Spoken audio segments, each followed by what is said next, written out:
बिस्मिल्लाहिर्रहमानिर्रहीम। अस्सलाम वालेकुम। कंट्री न्यूज़ के साथ में दानिश मलिक। आइए नजर डालते हैं अब तक की खबरों पर।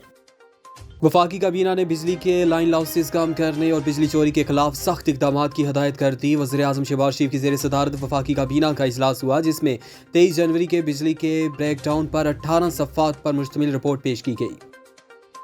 इस्लामाबाद की अदालत ने lieutenant general retired Amjad Shoaib को केस से डिस्चार्ज कर दिया। इस्लामाबाद पुलिस ने lieutenant general retired Amjad Shoaib को 27 फरवरी को उनकी रिहाइशगाह से गिरफ्तार किया था। उन पर अवाम को इदारों के खिलाफ उकसाने का इल्ज़ाम है। एंटी करप्शन ने परवेज इलाही के साबिक प्रिंसिपल सेक्रेटरी मोहम्मद खान भट्टी को हिरासत में ले लिया। DG anti corruption Sohail Zafar ने साबिक वज़ीर आला पंजाब चौधरी परवेज इलाही के साबिक प्रिंसिपल सेक्रेटरी मोहम्मद खान भट्टी को हिरासत में ले जाने की तस्दीक की है। वज़ीर आज़म आज़ाद हुकूमत रियासत जम्मू कश्मीर सरदार तनवीर इलियास खान से मेंबर कश्मीर कौंसिल सरदार रज़ाक खान की मुलाकात। आज़ाद कश्मीर की सियासी सूरत हाल और 2 मार्च को होने वाले बल्दियाती इंतखाबात के आखिरी मरहले में चेयरमैन, वाइस चेयरमैन, मेयर और डिप्टी मेयर के इंतखाबात के हवाले से तफसीली तबादला ख्याल किया गया। तर्जमान दफ्तर खारजा मुमताज़ ज़हरा बलोच का कहना है कि इस वक्त पाकिस्तान और भारत के दरमियान बैक डोर मुज़ाकरात नहीं हो रहे हैं। इस्लामाबाद में हफ्तावार ब्रीफिंग के दौरान तर्जमान दफ्तर खारजा ने बताया कि इटली के साहिल पर कश्ती डूबने के वाक़े में 2 पाकिस्तानी जाँ बहक हुए, 17 पाकिस्तानियों को बचाया गया, 2 ताहाल लापता हैं।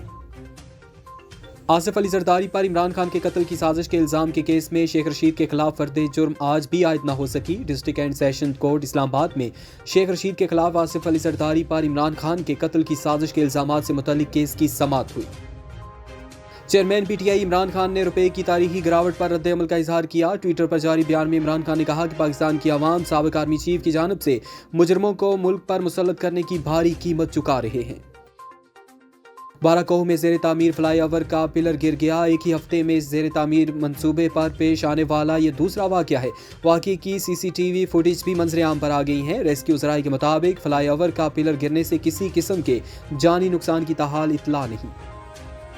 इस्लामाबाद में 120 दिन के अंदर बल्दियाती इंतखाबात कराने का हुक्म दे दिया गया। इस्लामाबाद हाई कोर्ट ने वफाकी दारुल हुकूमत में 120 दिन में बल्दियाती इंतखाबात कराने का हुक्म दिया। इस्लामाबाद हाई कोर्ट ने बल्दियाती इंतखाबात से मुताल्लिक इंट्रा कोर्ट अपीलें निपटा दी। हुकूमत ने पेट्रोलियम मसनूआत पर आयद लेवी में मजीद 8 रुपये फी लीटर इजाफा कर दिया। ये इजाफा IMF की शराइत पर अमल दरामद करते हुए किया गया है।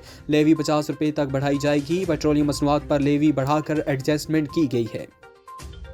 वफाकी दारुल हुकूमत में दफ़ा 144 के तहत एहतजाजी मुजाहिरों पर पाबंदी आयद कर दी गई। तर्जमान इस्लामाबाद पुलिस के मुताबिक इस्लामाबाद में कायम अदालतों के गिरदोनवाह में मुजाहिरों पर पाबंदी आयद कर दी गई है, जबकि अहाता अदालत में वकला, सहाफ़ी और ज़ेर समात मुकदमात से मुतल्लिका अफराद को दाखिले की इजाज़त होगी।